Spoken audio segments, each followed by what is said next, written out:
Okay, let's deal with some of your inquiries and the questions and the comments. Many times the comments and the questions that come in are the most interesting and really help to inspire sometimes some more nuanced and detailed studies on our part, as well as teaching us and helping to further inform us of other aspects of what we've been talking about and teaching and everything like that. So we give thanks for some of the comments and questions, and a lot of the personal messages. Unfortunately, we're not always able to get to all the personal messages, and there's many of them that really is beyond our ability to be consistent with putting out the teachings and with preparing this generation and giving our people the spiritual, the psychological, and ultimately the physical, the physical confidence, the metaphysical confidence that we need in order to proceed and overcome what many of our ancestors, for at least the past, I don't know how many generations it's been, you understand? Some people say it's from 4 to 14. It's about 14 or so generations that cover this 400 years. Some would say 40 generations, but you go do the math. So the first comment of some of the most recent comments, and there's full-time dabble also, we want to deal with your comments, and then we'll make a response to my science now.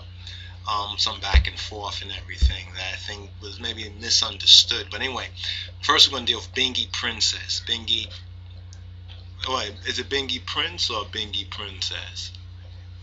Excuse me, if my bad, Bingy Prince.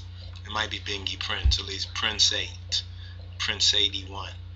So we'll just deal with this brother or sister, no disrespect, but we know people use a lot of codes and names and everything else like that. But Bingy Prince 81, in a comment and a response to Makata's father, this is a continuation of the Makata's father point. See how most of these points, they kind of dovetail into other points. So sometimes in choosing a particular topic or subject matter, we have to keep in mind that many times these subject matters tend to scroll into other subject matters. So we only got like a couple of minutes left in this particular poll. So let's get right into Bingy Prince 81.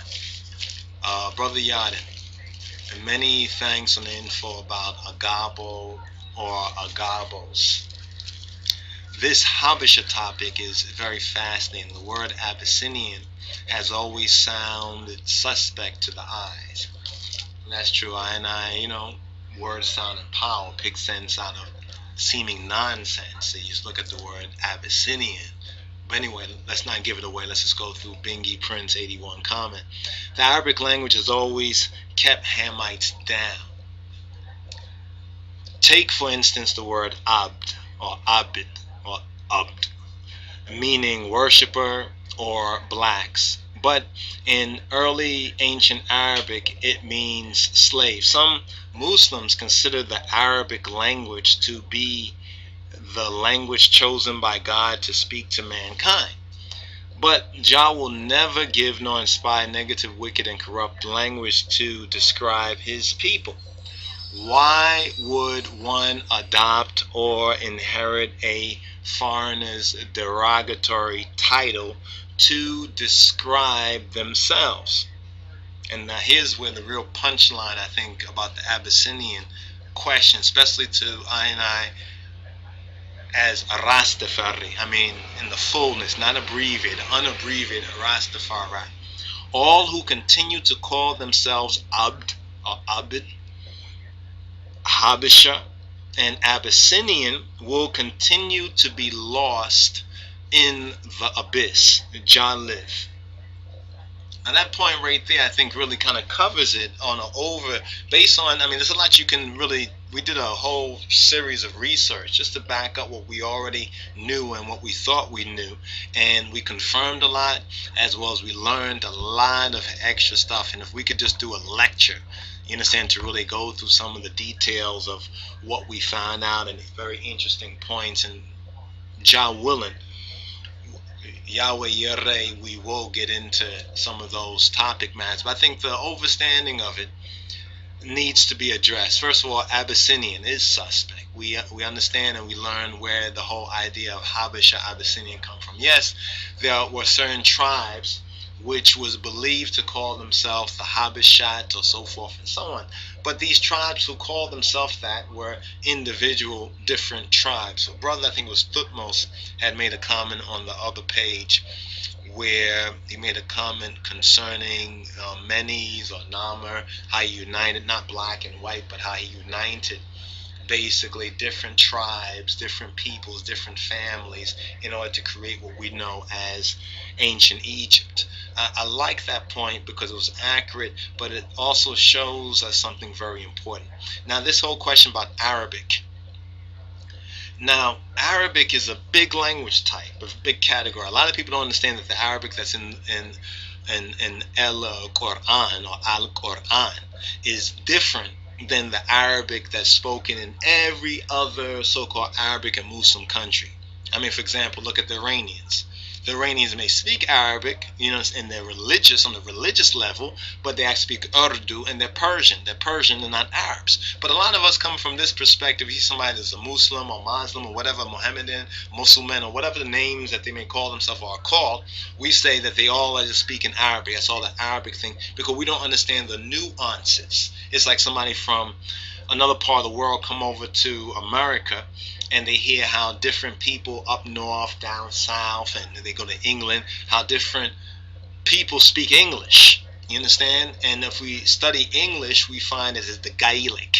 People speak the Gaelic, this Gaelic language, and there's an older version. If you go and study books, there's different versions of it. So this was the reason why Shakespeare, for example, came up with the Shakespearean style in order to unite the linguistics,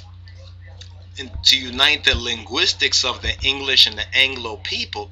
We have Shakespearean English, and from that we get the Queen's English. A very important point about the Arabic. There's a lot of important points about the Arabic language, but we wanted to comment on the Abyssinian point, and to Bingy Prince 81. And we love the comment.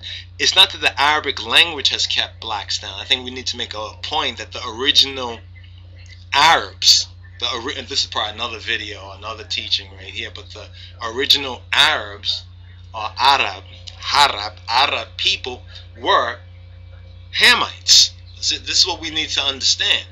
The original people we're not talking about just Ishmael. You see, you have to understand that before Ishmael, there were other peoples who inhabited what's known as Arabia. So the original Arabs were actually Cushitic people. I think we're dovetailing now into a whole nother, not just yet, no, we're still queued under 10, or Bigefa Asaran Deki Couch, in other words, to keep it under 11 or so minutes so we can put this into a video. But to respond to you is that it's not so much the Arabic language, it's the Bedouin, not the Arabic language that has kept Hamites down, but it's the Bedouin. And what's interesting for those who are Muslim or those who know Quran, you know that there's a surah, I think there's a surah, a chapter that actually an ayat, a verse that touches on the Bedouin. The Bedouin are kafiruna. This means that they conceal what they know to be true. So the Bedouin have made everybody think that this is what the abd means black, to say slave, because the Bedouin or the pale Arabs have oppressed the black Arabs. The pale Arabs pushed the original Ahlul Bayt out of Arabia across the Eritrean Sea and into Sudan. So when if we want to look at what is the family of the Prophet Muhammad sallallahu alaihi wasallam, you understand? If you want to see what the real family, what the real racial type of Muhammad was, look at the Sudanese. The Sudanese people, especially the Sudanese Muslims, they consider themselves Arabs, not African. That's what the whole thing about the persecution of Dafur. Some of the Dafur situation is a little bit complicated, especially to many of us over here in the West. mainly because we do not understand some of the nuances of history. History, or really our story, is important, but then you have some black folks who really don't think that it doesn't really matter history. They talk about just dealing with spirituality, and you don't have to really deal with any history. That's a folly point as well. You understand? Because if you need to what is your story, or what is the story of those who preceded, came before you? If you don't understand what their story is, then you're dealing with a mystery or confusion or chaos. You need to understand history is very important. And yes, history is important with spirituality. You know what I'm saying? History is very important. I know what Brother Walter Williams said, and we're going to address that too, because this kind of dovetails into the other comment by Fat Stacks, as well as it connects with Full-Time Dabbler. You know,